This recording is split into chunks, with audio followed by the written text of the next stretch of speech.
I'm not happy with Israel. अस्सलाम वालेकुम दोस्तों, ईरान और इसराइल के सीज़ फायर के बाद सब में ज़्यादा अगर तकलीफ़ किसी को हुई है तो इसको हुई है। ये है रज़ा पहलवी। ये तो सोच रहा था कि रजीम चेंज हो जाएगी, ईरान का तख्ता पलट दिया जाएगा, आयतुल्लाह अली ख़ोमेनी की हुकूमत हटाकर अमेरिका और इसराइल इसकी हुकूमत वहाँ पे ला देंगे, यानी कि ईरान के अंदर। ईरान के शाह की तरह कपड़े सिला लिए भी गए थे। रज़ा पहलवी तो ये सोच रहा था कि बहुत जल्द मैं तेहरान से हुकूमत करूँगा, क्योंकि सोशल मीडिया के ज़रिए से, न्यूज़ के ज़रिए से इसराइल और अमेरिका यही बोल रहे थे कि न्यूक्लियर वेपन्स को बनाने से रोकने के लिए रजीम चेंज करना ज़रूरी है। नेतन्याहू तो ये बात 25 साल से बोल रहा है। इसके 20 साल पुराने भी अगर आप स्टेटमेंट उठा के देख लेंगे ईरान के अंदर, तो ये यही कहता है कि ईरान के अंदर रजीम चेंज होनी चाहिए। मतलब कि ईरान के टॉपिक के ऊपर बाज़ाब्ता UN में भी इसने ये बात कही थी। सुबह में ही हमने आपको बता दिया था कि किस तरह से सीज़ फायर होने से पहले तक ईरान और इसराइल एक दूसरे के ऊपर हमला करते रहे, लेकिन देखिए सीज़ फायर का आगाज़ होने के बाद में भी दोनों ने एक दूसरे के ऊपर हमला किया। इसराइल जब हमला कर रहा था तभी डोनाल्ड ट्रंप ने इसराइल को रोकने के लिए एक मैसेज दे दिया, एक पोस्ट डाल दिया जिसमें कहा कि do not drop those bombs. अगर इसराइल बॉम्ब गिराता है ये एक मेजर वायलेशन होगा, तुम्हारे जो पायलट्स है उनको वापस बुला लो। जब दोनों कंट्रीज एक दूसरे के ऊपर हमला कर रहे थे, ट्रंप को काफ़ी ज़्यादा गुस्सा आ गया। मीडिया के सामने ट्रंप ने क्या कहा यहाँ पे आपको सुना देते हैं। और बाज़ाब्ता इसराइल को लेकर ट्रंप ने कह दिया कि मैं इसराइल से खुश नहीं हूँ।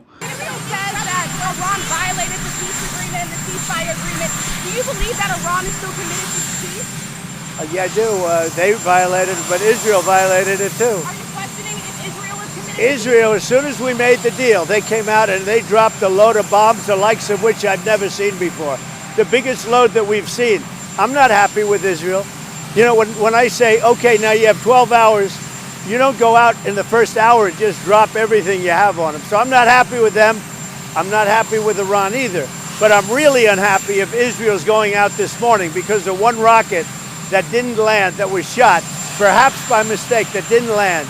I'm not happy about that. You know what? We basically have two countries that have been fighting so long and so hard that they don't know what the fuck they're doing. Do you understand that? Israel की हरकतें आप देखिए। Iran ने जो missile मारी थी वो missile land भी नहीं हुई इसराइल के ऊपर, हवा में उड़ा दी गई, लेकिन उसके बदले में इसराइल ने ख़तरनाक तरीके से बॉम्ब गिरा दिए ईरान के ऊपर, जिसको लेकर डोनाल्ड ट्रंप जैसा शख्स, US का प्रेसिडेंट, खुद बोल रहा है कि मैं इसराइल से खुश नहीं हूँ, इसराइल ने ऐसी हरकत कर दी है। और जहाँ तक नेतन्याहू जैसे शख्स की बात है, ये तो मौका ही ढूंढ रहा था ईरान के ऊपर हमला करने की। सीज़ फायर का वायलेशन ईरान ने फर्स्ट किया है, मिसाइल आई है कहकर इस तरह की बातें करते हुए इसने आज ईरान के ऊपर हमला कर दिया था दोबारा। लेकिन देखिए अभी सीज़ फायर अमल में आ चुका है। दोनों कंट्रीज, इसराइल और ईरान, दोनों ने सीज़ फायर को मान लिया है। और अभी अभी ट्रंप का और एक पोस्ट आया है जिसमें ट्रंप ने कहा है कि दोनों, इसराइल और ईरान, दोनों भी जंग को रोकना चाहते हैं इक्वली, और ये मेरा ऑनर था कि मैंने तमाम न्यूक्लियर फैसिलिटीज़ और उनकी कैपेबिलिटी को ख़त्म कर दिया और मैंने जंग को रुका दिया। इस तरह की बातें डोनाल्ड ट्रंप लिख रहा है। अब आप लोग सोच कर देखिए, ट्रंप तो लिख रहा है कि तमाम न्यूक्लियर फैसिलिटीज़ को उड़ा दिया गया, लेकिन इसमें तमाम कहाँ है? तमाम तो सिर्फ ईरान के हुए हैं। ये तो इसराइल की डिमोना न्यूक्लियर फैसिलिटी है, यहाँ पे यूरेनियम को इनरिचमेंट किया जाता है,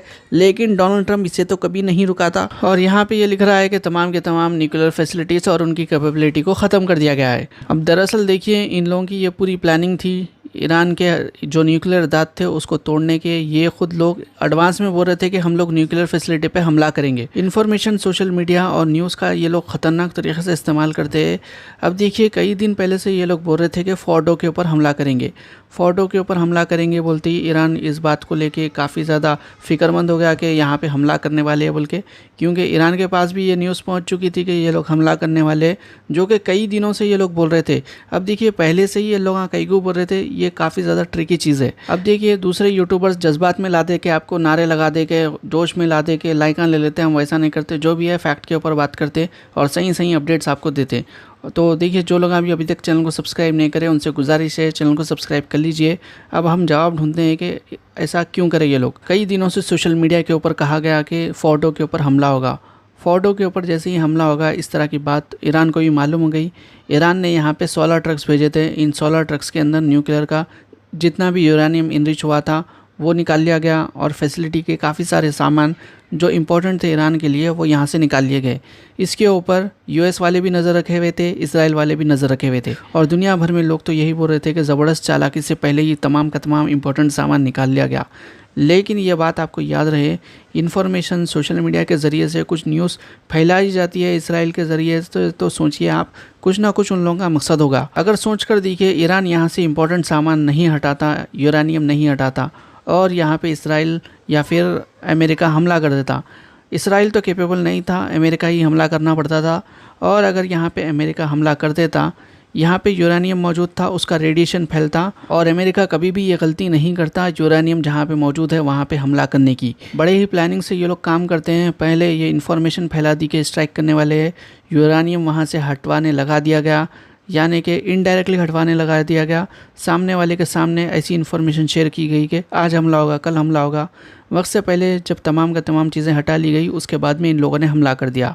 रेडिएशन और न्यूक्लियर वॉरहेड का अमेरिका को इतना ही डर है, तो देखिए इसराइल तो बना रहा है, डिमोना के अंदर क्या कर रहा है ये क्या अमेरिका को नहीं मालूम इसके बारे में। अमेरिका इसके ख़िलाफ़ में कोई जांच कमेटी भी नहीं बिठा रहा है, ना ही अमेरिका इसको हटाने की बात कर रहा है। Do you want to see regime change in Iran? No. If there was, but no, I don't want it. I'd like to see everything calm down as quickly as possible. Regime change takes chaos, and ideally we don't want to see so much chaos, so we'll see how it does. You know, the Iranians are very good traders, very good business people, and they got a lot of oil. They should be fine. They should be able to rebuild and do a good job. They're never going to have nuclear, but other than that, they should do a great job. Trump के ये statement के बाद में रज़ा Pahlavi को धक्का लगा है। Trump कह रहा है कि रेजिम चेंज की ज़रूरत नहीं है, रेजिम चेंज होगा तो काफ़ी ज़्यादा केओस क्रिएट हो जाएगा, जिसके चलते अभी देखिए रज़ा पहलवी ने ट्रंप को अनफॉलो कर दिया इंस्टाग्राम पर। और ट्रंप को अनफॉलो करने के अलावा बेचारा कर भी क्या सकता है, कोई ऑप्शन बचा भी नहीं है। वहीं दूसरी जानिब इसराइल को मिडिल ईस्ट में बिठाकर डंडा दे दिया गया है, गुंडागर्दी करने के लिए खुली छूट दे दी गई है और इसराइल जिसको चाहता है उसके ऊपर हमला कर देता है और अपनी ताकत दिखा रहा है। और रज़ा पहलवी का जो लास्ट स्टेटमेंट सामने आया था, उसमें रज़ा पहलवी ईरान के लोगों से ये रिक्वेस्ट करते हुए नज़र आया कि ईरान की हुकूमत के ख़िलाफ़ रोडों के ऊपर आके प्रोटेस्ट करे, ईरान में तख्ता पलट कर दे, यानी कि आम लोगों को मरने के लिए कह रहा है। लेकिन देखिए आम लोग बेवकूफ़ नहीं है, उल्टा वो लोग ईरान की हुकूमत में सपोर्ट में आ चुके हैं और अभी ईरान के अंदर ये सेलिब्रेट किया जा रहा है कि वो लोग ये जंग जीत चुके हैं। किस तरह से रोडों पे आके लोग सेलिब्रेट कर रहे हैं, यहाँ पे आप देख सकते हैं।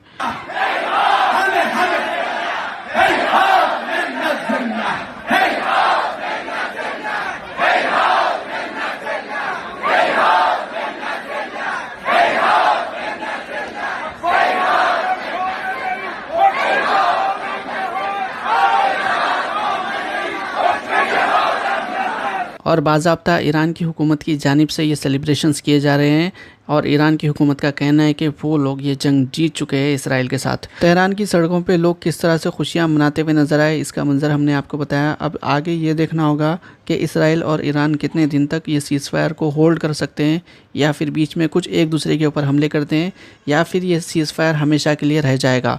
आप लोगों की क्या राय इससे मुताल्लिक कमेंट ज़रूर करिए। जो लोग अभी तक चैनल को सब्सक्राइब नहीं करें, चैनल को सब्सक्राइब कर लीजिए। इंशाल्लाह और भी अपडेट्स के साथ अगले वीडियो में मुलाकात होगी। अल्लाह हाफ़िज़।